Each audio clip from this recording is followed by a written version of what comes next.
Fight nihilism.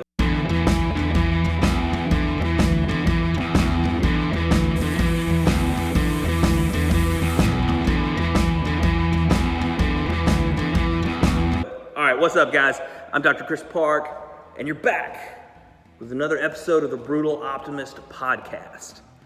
So, today we're talking nihilism. Now, nihilism is the philosophy that basically nothing matters. The reason nothing matters is because we evolved from basically nothing. The universe is going to decay, and there will be nothing left. And in 1,000 years, anything you do today won't matter. In 10,000 years, it definitely won't matter. And in 100 million years or whenever, forget about it. So, why is this important? Well, first of all, it's kind of funny to me that we have to say that this is important. And I get a kick out of when nihilists want to try to explain to me why their viewpoint matters. If nothing matters, why are you trying to explain to me why it's so important? But anyway, that's not the point. Okay, so the idea is this. There are different types of truth.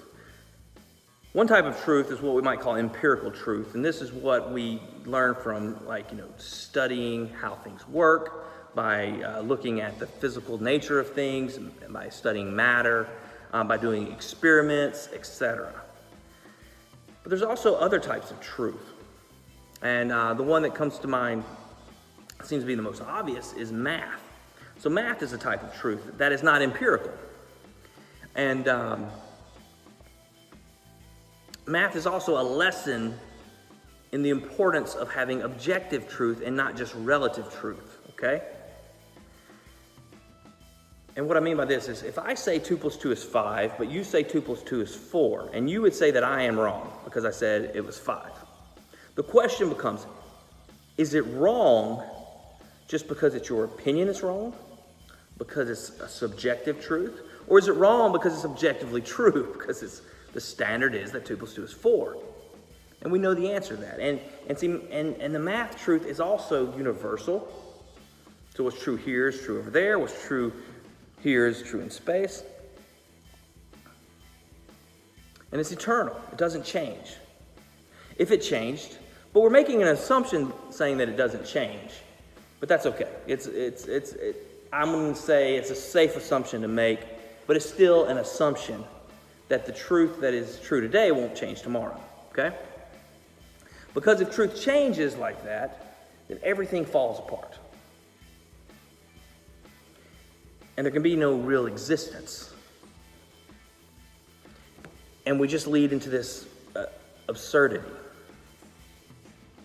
Another type of truth are things like logical truths, such as the law of non-contradiction. And this is not my example. This is a classic example of, when you say that an unmarried bachelor.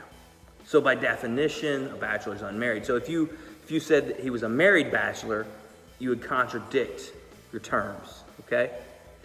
And so the laws of non-contradiction would say that for something to be true, it has to non-contradict itself, okay? I think that's the basis of it. So I think you get it. You get it. All right. So there's all types of truths in the world. And these truths that aren't empirical, right? These types of logical truths are things that we have in our mind. They're concepts in our mind.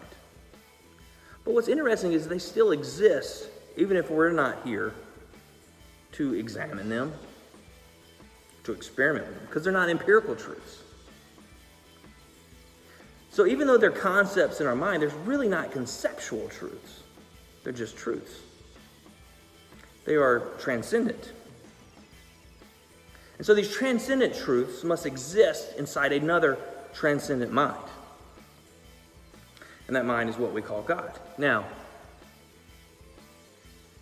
I actually didn't mean to go into all that to make fun of nihilism.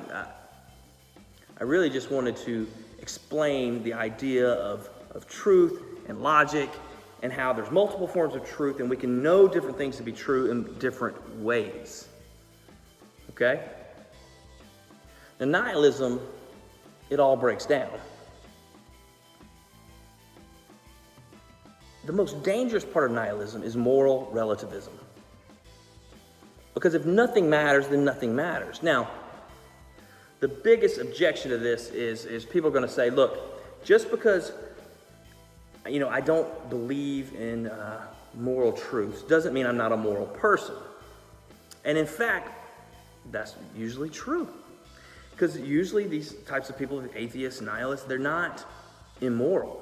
I mean, they live up to a certain code, a standard of ethics.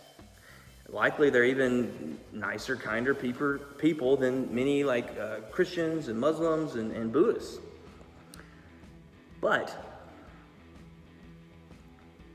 they're still living as if there was a moral standard. Even if their reasons for living are different than somebody else's reasons. And why is that? Because the moral standard is something transcendent. It's something inside us. Now, we can get caught up with cultural norms and cultural conflicts on what's right and wrong. But that's where a lot of people get lost, because they think of morality as a set of rules. But morality is not a set of rules, okay? This idea of something being good, like let's say if we, I've got this pumpkin, right? And I would say this is not a very good pumpkin. It's kind of small, it's kind of nasty looking, it's dented, but it's just a pumpkin. So how can a pumpkin... So I'm sorry for you guys on the podcast. I'm also shooting a video, so I was showing the pumpkin. But anyway, I think you get the drift. So how can a pumpkin be good or bad? Well, the pumpkin is good or bad in relativity to what its potential is. And to what defines a pumpkin.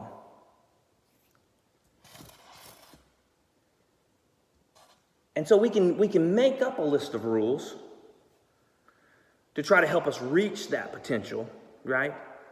But it's not the rules themselves that are defining the goodness. The goodness is something else. And so for people, because we have minds and we have free will, there's this other type of goodness that leads us in a different direction, right? We have a different type of potential than the pumpkin.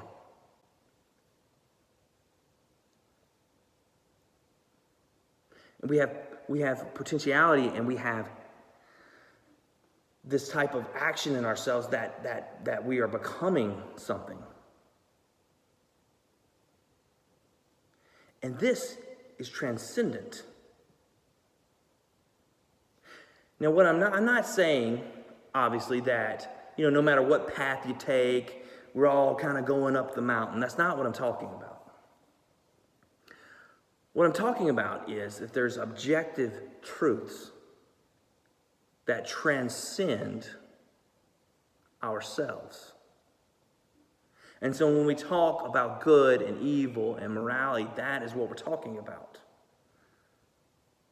Transcendent ideals, as important as math is, more important. So don't give me that bogus, that morals are relative, because they're not. It is illogical to think that way. It does not follow common sense. It does not follow any sense. It does not follow logically. It is not a reasonable position to hold. It is not a worldview that you can base your life upon and be happy. Now, you can gain great pleasure by basing your worldview on nothing matters and I will take everything I can take. But that worldview is wrong. So the worldview that nothing matters is a lie. The worldview that take everything you can and enjoy every moment you can, no matter who it hurts, is wrong. Objectively wrong. And you know that that's true. All right, guys. Hope this was helpful. My dog's barking. That means it's time to finish up. If you have questions on nihilism, if you have questions on transcendental arguments, let me know. Remember, guys, I'm not a philosopher, not a theologian. I'm just a doctor, man. But guess what? I got thick skin so I can take your criticism. Now, hit me up in those comments.